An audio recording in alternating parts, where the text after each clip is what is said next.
Hello and hi everybody. This will be Evenings with Anna slash Vlogtober vlog. How you guys doing? Thank you so much for coming in, dreamers. It means a lot to me. If this is your first time visiting, I hope you enjoy your short visit with me today. I came here to talk about just a handful of things, nothing too crazy. First of all, I wanted to thank everybody who has left wonderful comments and has reached out to provide prayers for my mother. Thank you so much. And for all of you that have gone through the same or similar things or have lost loved ones, please know that I'm keeping you all in my prayers. And yeah, it's definitely not easy watching the progression of something like that. If you guys want to see what I'm talking about, go check out my last Evenings with Anna slash vlog, and you will understand what I'm talking about, where I share what's happening and where I was for 2 days when I hadn't posted and what was going on. Okay.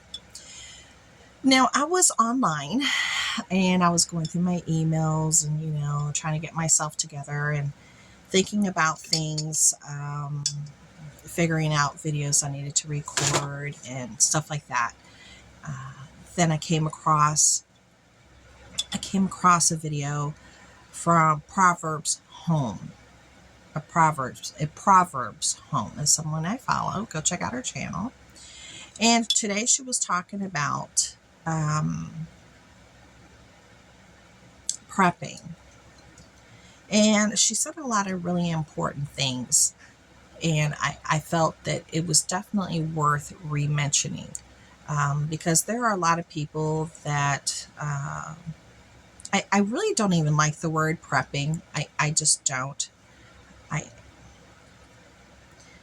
Padding your pantry and making sure that you have the things that you need for your family are vital, and it doesn't have to be called prepping. I'm not too sure where that terminology came from. I know historically, back in the day, we would have, not we, but our ancestors would have cold cellars and things like that where they would be able to keep foods for several months. They would be very, very remote locations where they wouldn't be able to get into town. Daily or weekly. It was maybe once in a month trip, maybe once in a month, once in every 2 months, or once every 3 months. They grew a lot of their own foods. They salted their meats, and they made things stretch. And when I think about that, it's just a different way of living. It's a different way of thinking. And if you think about those times where meals took time, you had raw materials. You had to make your own bread if you wanted bread. You couldn't just throw it in a bread maker. You had to have the materials that you needed and take your time to make it, let it rise. It wasn't just an instantaneous thing. You couldn't run to the store and buy a loaf of bread. Everything took time. And right now we're all in such a rush to get things done and not take time to savor life or cooking or foods. So we're always, looking for easier ways to make things happen in a shorter amount of time. And I thought about that and I was like, wow, I'm so guilty of that. So guilty. And I need to slow down. I need to slow down and just take my time doing things again. I'm always looking for a shortcut. I'm always looking, for, let me see how quickly I can do this. I do have health issues, which cause me to want to make things quickly. I can't stand for too long. It's like I have things that are wrong with me that kind of prevent me from doing the normal stuff that any other person can do for extended periods of time. But, I could pull up a chair. I could sit down for, certain periods of time and trying to make things extend out. I can't just stand there at the stove, though, for hours trying to make things happen, or even in an hour. I can't do that. So it made me think, And some of the other things that she talked about that were really good points were, when people make purchases, but don't make purchases that make a lot of sense. And you buy things that your family's just not going to consume. You really need to rethink that. You want things that you will actually use and consume. Just because a lot of other channels say, get rice, get beans, get oats. If you don't eat oats, don't buy oats. If you don't eat beans, do not get beans. If you don't like rice, don't buy 50 pounds of rice. It's just going to sit there and go bad unless you're going to use it. Only buy the things that you're really and truly going to enjoy and that your family's going to really use, honestly.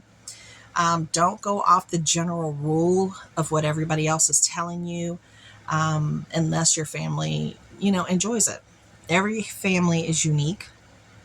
Everybody has dietary restrictions or things they can or can't have. There's some people that don't have any restrictions. So, it's a free-for-all. They can pretty much get anything and they'll just love it. Always remember, if you can, even growing your own herbs is a nice thing to do. I'm going to be trying to clipping off several branches off of my rosemary bush to see if I can make some more roots come off from the branches so I can replant and have like 8 or 9 rosemary bushes throughout my property here. That's something I'm going to try to do this week. It's really important for me. We do have one beautiful rosemary bush, but she's been with us for a very long time, and they have a certain lifespan, and she's there.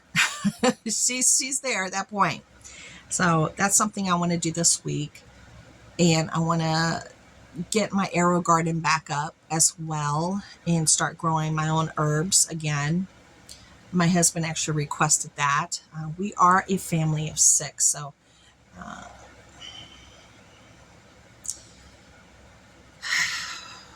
I always have to think about everybody's likes and dislikes and what, one single person or just a couple or versus a family of 3 or 4 would get. I'm like, 1, 2, 3, 4, 5, 6.